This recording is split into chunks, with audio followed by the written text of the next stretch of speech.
All right, so the question was asked and answered.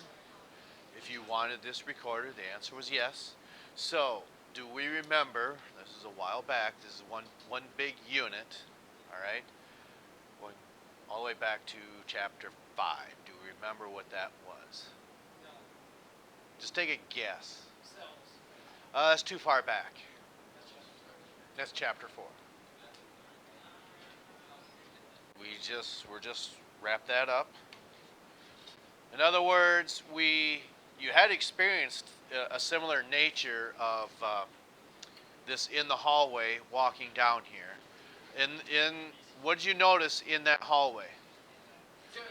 Okay, there's yeah, and you could say that that's horrible, and no one would argue with that. I'm not a plumber, but when you look underneath any sink, well, I shouldn't say any sink, but the majority of sinks, what do you see when you run water through your sink and you have the plunger? You press it down, the plunger opens, then down the water goes. Does it go straight down into the sewer at an angle, or what is it that you said? There's a trap there. Now, again, I'm not a plumber, but to me, there's two reasons to have that trap there. Okay?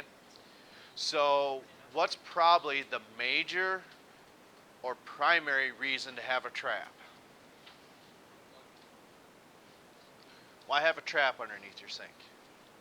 What do you suppose it's not that it's trapping, but what is it keeping from happening? Not plugging. I don't think I heard it. No? Not overflow. No. Just keep thinking. Is there water in that trap? Yes. Yes, there is. So keep thinking. When you walked down here, you said it stunk. So you're saying it smells like something. Can you smell water? Well, yeah, you can. But typically, when was that an odor that you noticed coming down the hall? Yes. And that odor travels in the form of a what? Of a gas. Do you think that gas can travel through water? Can it? Yeah, if you were forcing it through there, but if you can it rise up from the sewer up through the pipes and through the water and then up through into the air?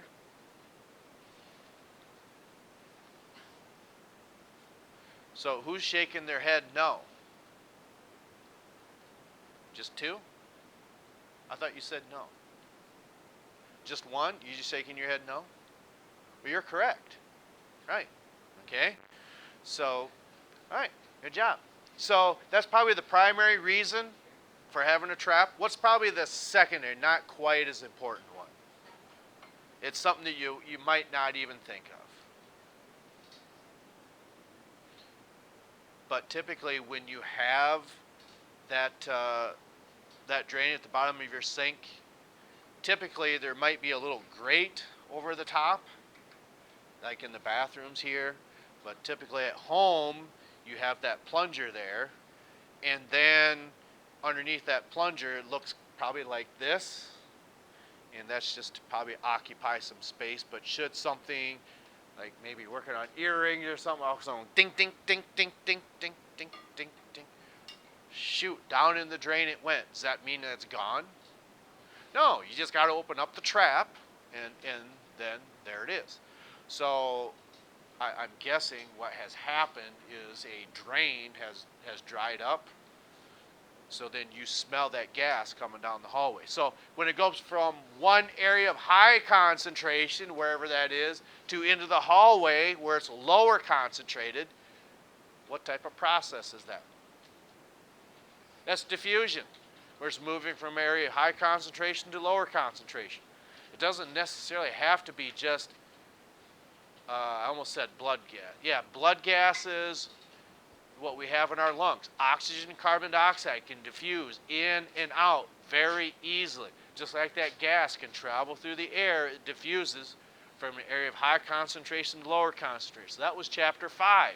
What else was in that chapter besides diffusion? That's 1. There's 2. Facilitated diffusion, there's 3. And finally, active transport was the 4th one. Okay? So that's what chapter 5 had dealt with. So that's one of the aspects you're going to want to be able to describe on Wednesday. Now, we just said it verbally. Is it worth our time to go through that? Yes or no? It's asked and answered. No? Okay. It's not that difficult. Okay? So, as we continue forward then,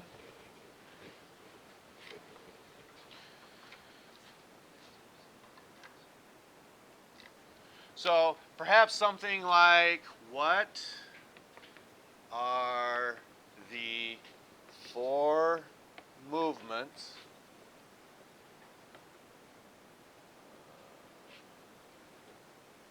across the cell membrane? And we're going to want you to give an example. Okay, so from that list of 4, someone give me one. I don't know which one I heard first, but I heard that one the loudest. Facilitated diffusion, probably just because you're sitting up closer. I don't know. Okay, so in this case, facilitated.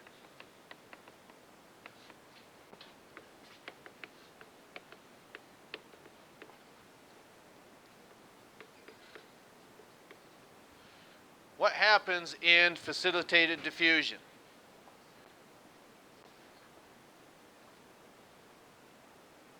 Yeah, like I said, you're probably going to want to be able to know this, so that's your choice. So, what happens in facilitated diffusion?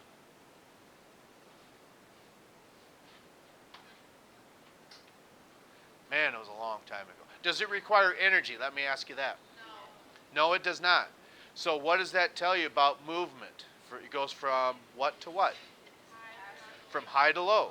But what must it be moving? It's not something simple like blood gases. Because we just said diffusion of that odor, that's just a simple gas. Nope. Not water. Someone said it. Proteins or something else maybe.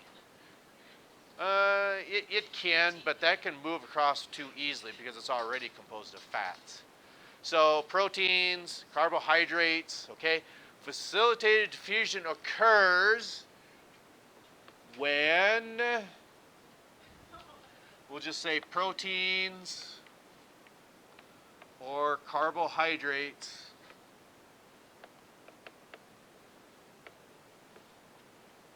move down a concentration gradient.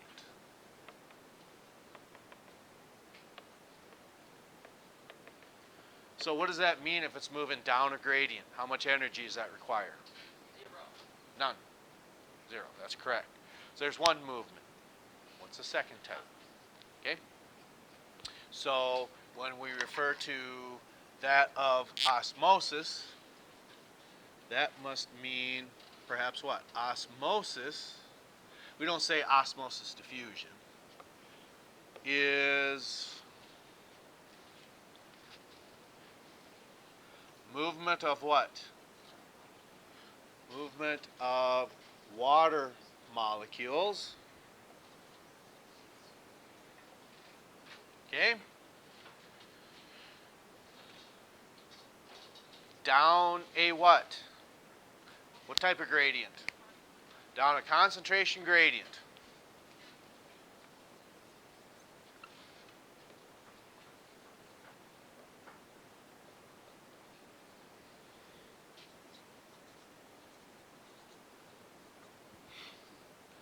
One of the series I remember watching on Discovery Channel used to be, it's called I Shouldn't Be Alive.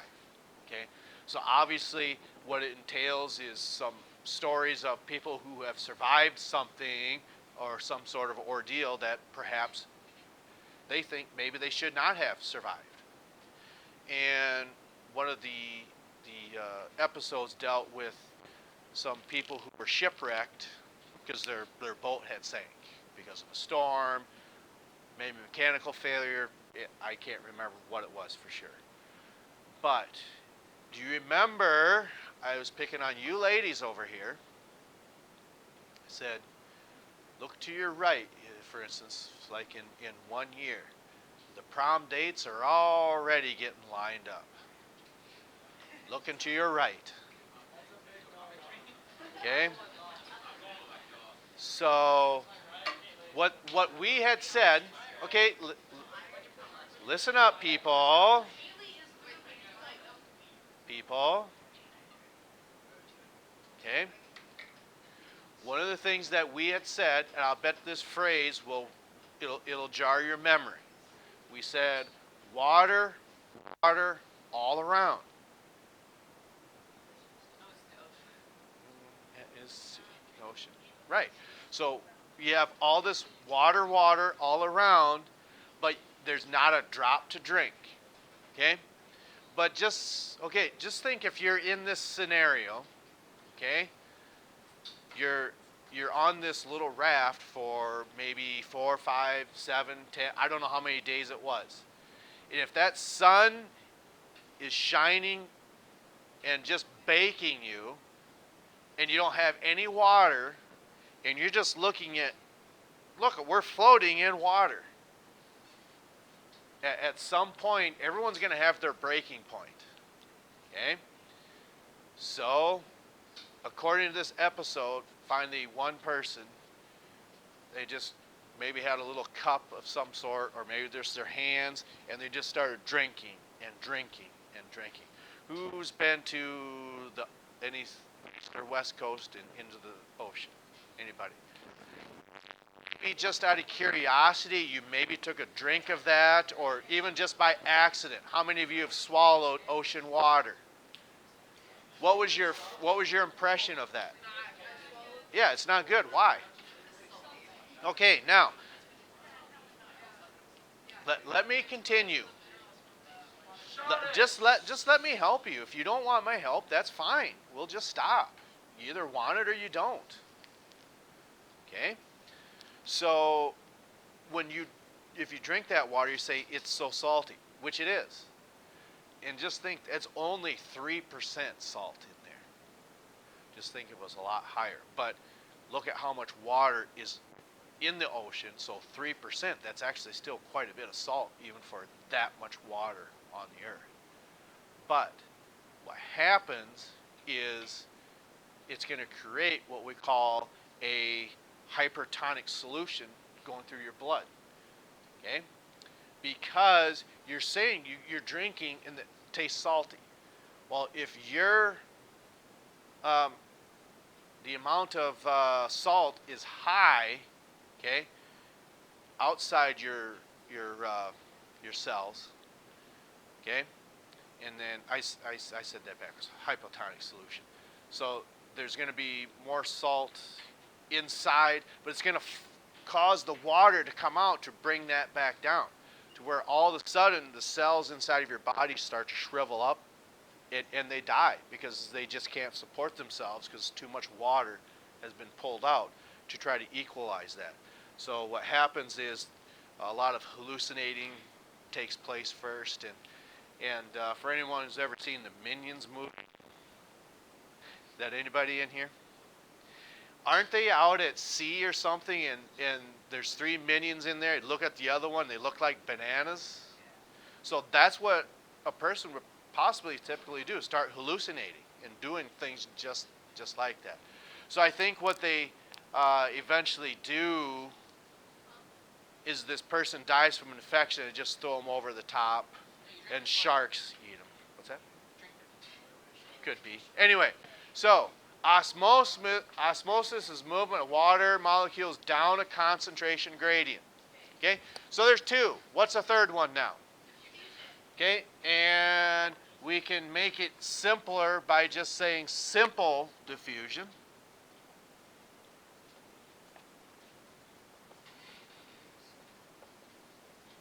And what's an example of something that moves very simply across your cell membrane?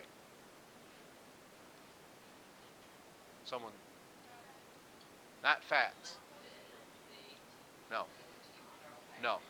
Molecules that are really, really, really tiny. You're giving me really big substances. Oxygen and what? Carbon dioxide or blood gases.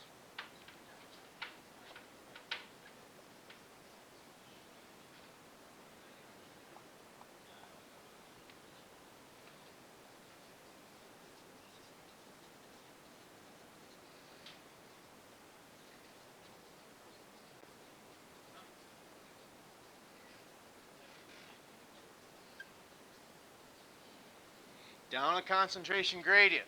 So besides moving down this concentration gradient, they're different in what they move, but since it's down, they all three have this in common.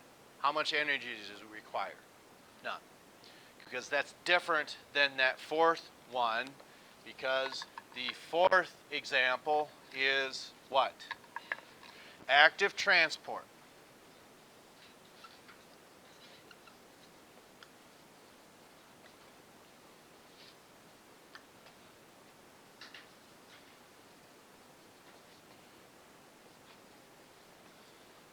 Okay? It pumps ions how?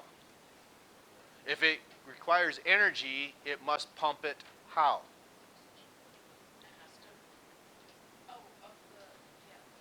Against or up the concentration gradient?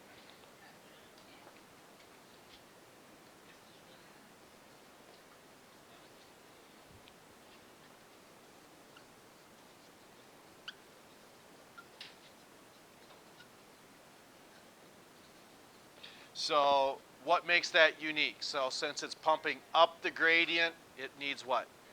Requires energy.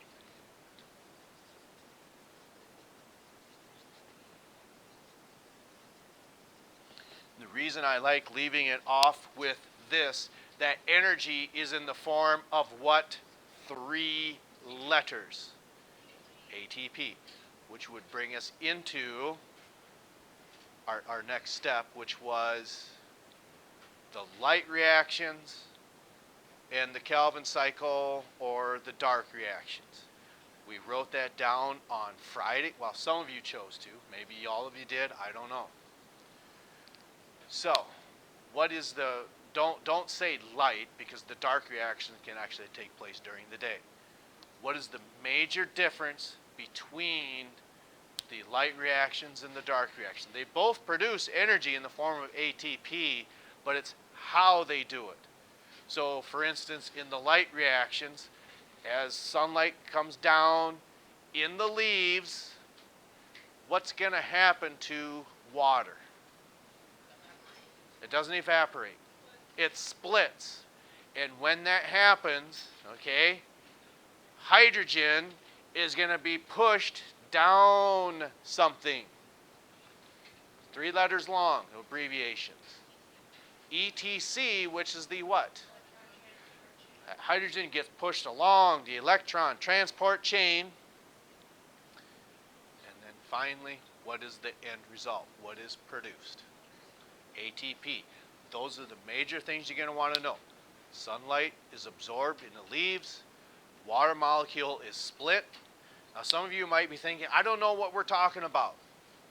It was recorded on Friday, so if you choose, you can go back and see that, or you can just write down what it is we're talking about.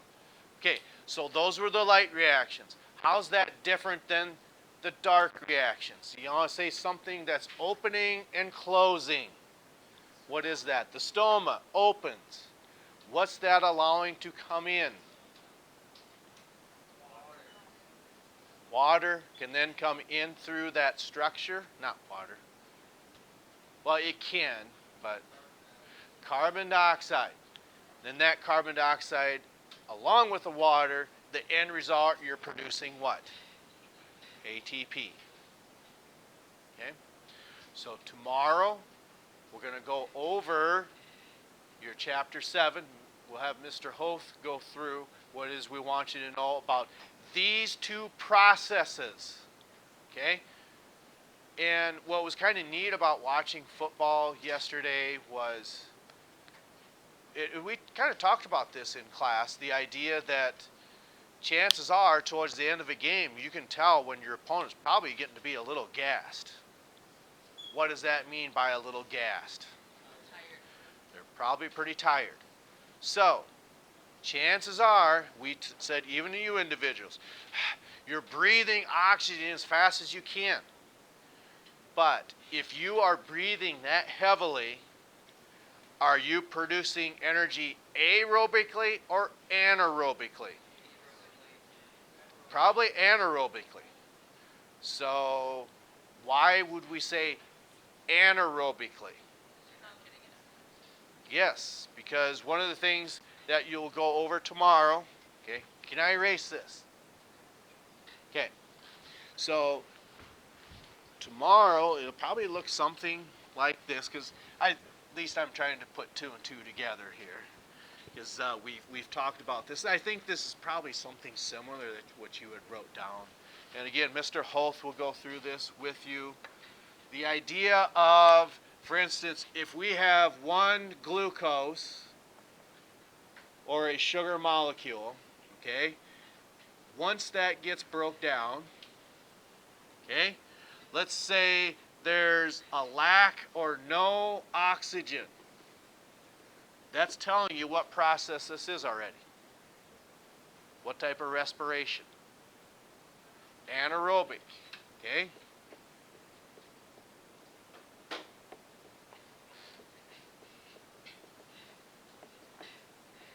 Okay? But we can also take the same glucose, if we're breaking that down, and we have this guy, acetyl, coenzymes, anyone possibly remember? Close. Coenzyme A. And here we have oxygen. Okay? If you have oxygen, you have this acetyl coenzyme A. This whole thing is called something specific. It's a type of cycle. Not the Kelvin cycle. Krebs cycle. Okay? And in this process, how many ATP are you producing at the end? 36. I wished. Okay? Then in this guy, how many net do you think you're producing?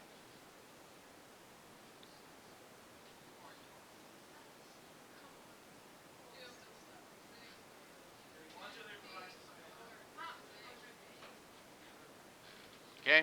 But I think you got to subtract 2 from there, so I think it's net of 34.